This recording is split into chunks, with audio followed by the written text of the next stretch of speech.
আসসালামু আলাইকুম, কেমন আছেন সবাই? আজকে বানাবো সিদ্ধ ডিমের মালাইকি। এখানে আমি 6টা ডিম লবণ দিয়ে সিদ্ধ করে নিয়েছি। কুসা ছাড়িয়ে নিব। সবগুলো কুসা ছাড়িয়ে নিয়েছি। এবার আমি কুসুম আলাদা করে নিব।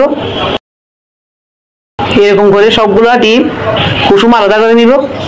সব ডিম আমি আলাদা করে নিয়েছি। এবার মেশারের সাহায্যে আমি সবগুলো ম্যাশ করে নিব।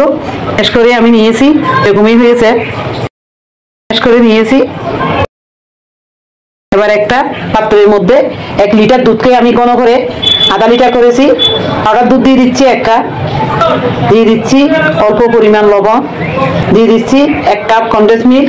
মিষ্টিটা আপনাদের পছন্দ মতো দিবেন, তবে কনডেন্স মিল্ক দিলে মালাই ক্ষীরে খেতে ভালো লাগে। তখন এরকম বলক চলে আসবে। ডিমগুলি আমি দিয়ে দিচ্ছি। ডিমের যে লাল অংশ আছে কুসুম, ওইটাও আমি দিয়ে দিচ্ছি। মিক্স করে দিব। যখন এরকম অবস্থা হয়ে যাবে, এবার একটা ফ্যানের মধ্যে 1.5 টেবিল চামচ ঘি দিয়ে দিচ্ছি। এখানে কাঠবাদাম, কিশমিশ, চীনাবাদাম আমি ভেজে নিব। ভেজে এই তরকাটা দিলে খেতে অসাধারণ লাগে। ডিমের মালাই ক্ষীরে ফ্লেভারটাও ভালো আসে। রান্নাটা আমার হয়ে গিয়েছে, এবার নামিয়ে পরিবেশন করে নিচ্ছি। আপনারা খুব সহজে ডিমের এই মালাইকি বানিয়ে নিতে পারবেন। আশা করি আপনাদেরও ভালো লাগবে। যে বাচ্চারা দুধ খেতে চায় না, ডিম খেতে চায় না, এভাবে বানিয়ে দিলে খুব পছন্দ করে খাবে।